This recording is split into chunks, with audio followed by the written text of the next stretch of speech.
Hello, friends. How are you? My hands are wide awake and are so happy to be here. So many things I want to share with you. But first, I want you, first and foremost, this entire month, especially this time between eclipses, is to guard your precious eclipse energy. What I mean by that is that we are basking in this magical energy, creative energy, really focused energy.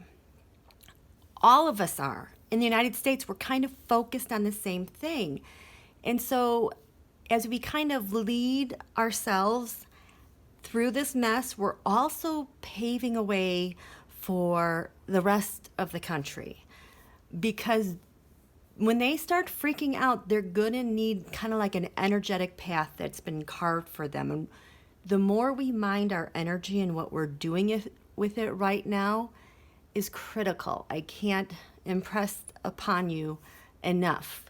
And Donald is really wasting his energy. I can tell you that. And so remember, this new moon eclipse on Tuesday was in the sign of Cancer.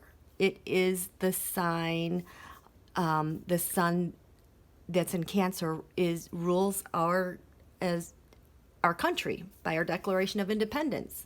That is when we declared our independence, and we have to guard that sign's energy and work with it. And so the sun being in Cancer is a watery element.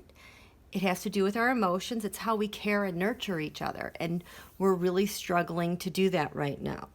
So we need to mind how we do that with one another.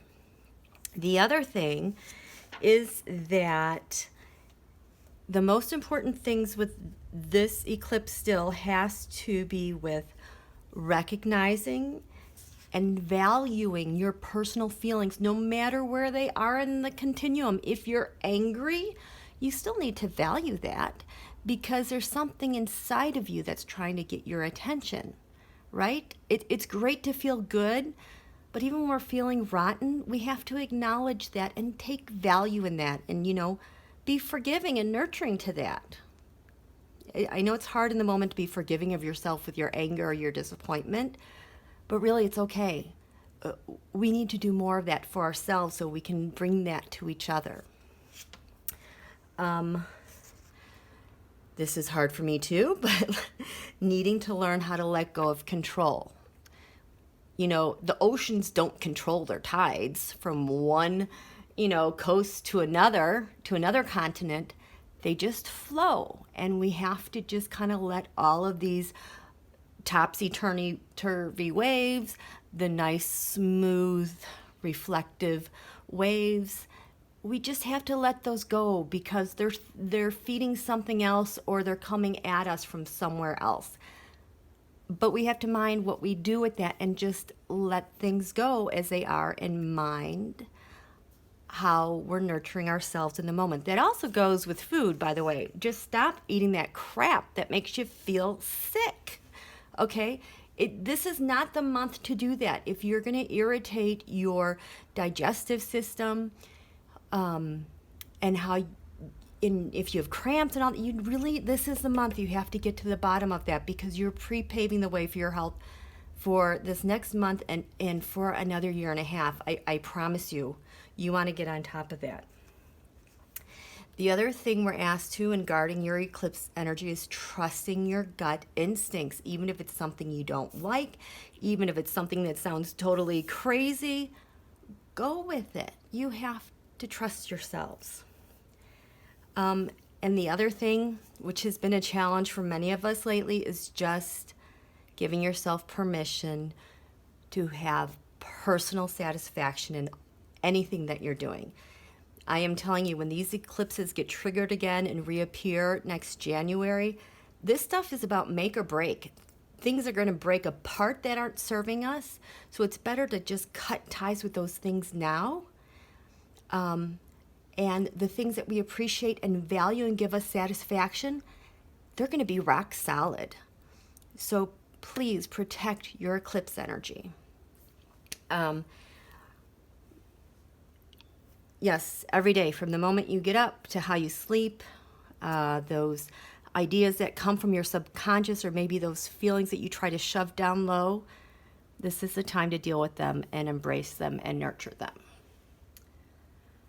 Okay, and so the other thing I wanted to talk to you about this eclipse, I know there's a lot of energy out there, and people very worried about July 4th and what could happen because of the solar eclipses. And believe me, yes, myself included, because knowing historically how Putin behaves, I would expect something from that.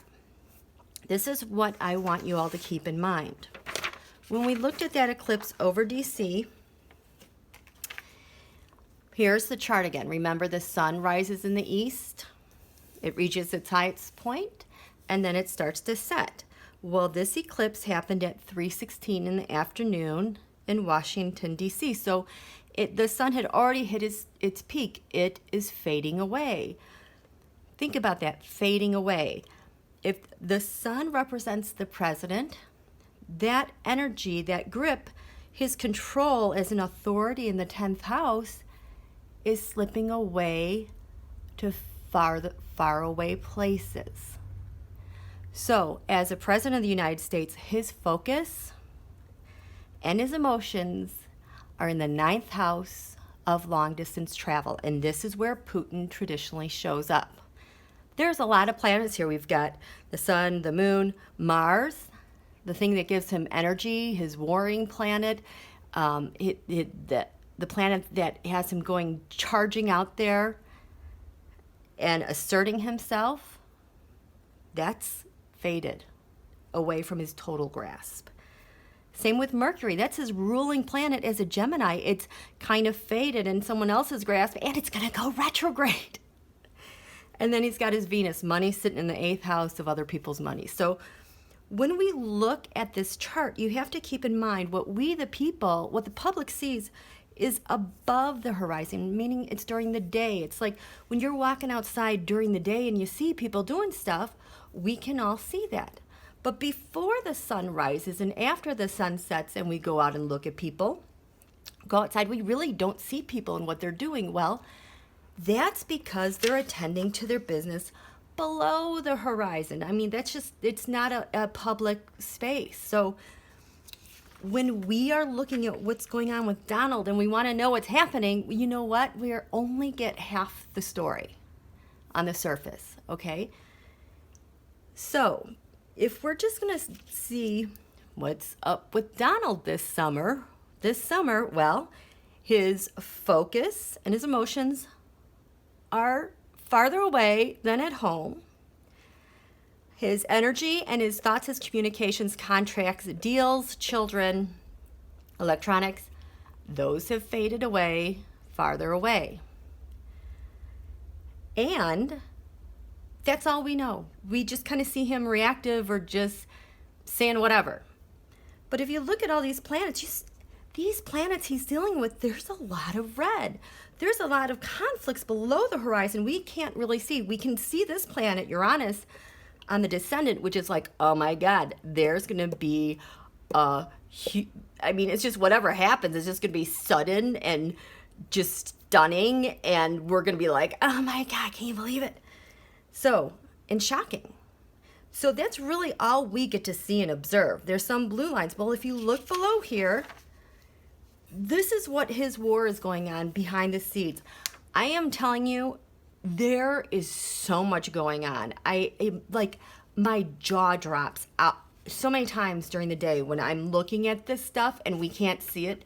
But trust me, there's a lot of stuff going down with a lot of people, but they're all kind of in this war. If you could see how the energy mostly is focused here, which, fine, because not only is this solar eclipse affect us for the month of June, it really sets the tone for the entire summer.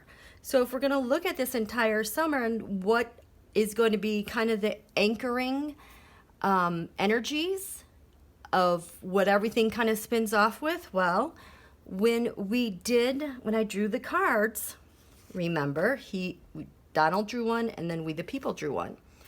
Well, our summer's going to have to do with Robert Mueller. Welcome to summer, Robert.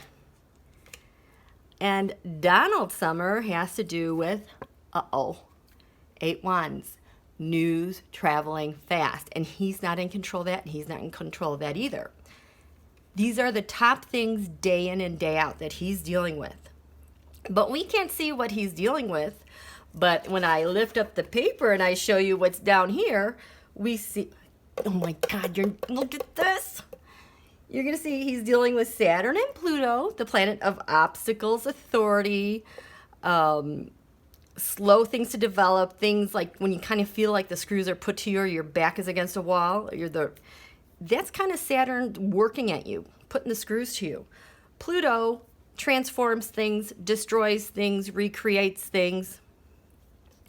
So that's what he's going to be dealing with. And since this is in a third house, kind of neighborhood, at home. So with this house, he drew, you're going to be surprised about this one. He drew Ivanka. So what has all the talk been about lately with the conflicts and the wars going on? Ivanka, is she going to be vice president? Is she going to be secretary of state? Ivanka, Ivanka, Ivanka, right? And there's a lot of resistance to that. We, the people, picked the devil. Which coincidentally, you trace this backwards where this idea came from. It's not Donald's. It's someone in the 9th house. It's their idea. Putin's house. It's more like Putin's idea to get rid of Pence and to insert Ivanka. I mean, and it's such a stupid concept because only someone so stupid that doesn't live here would think of that, right?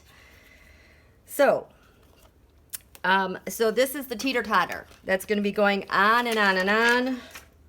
We have Saturn, Pluto. You know, we could just throw in some judgment there too, because judgment has to do with Pluto. And when we have our full moon eclipse again, there's Ivanka, there's the devil, there's Pluto judging. Ugh. These next 2 weeks, Donald's just gonna hate. It'll be fun. So, how am I doing on time? Oh, I'm gonna stop here. Okay, you guys? And we're gonna catch up on something new, but nice to see you all again. See, my hands are saying hi. Okay, thanks for watching.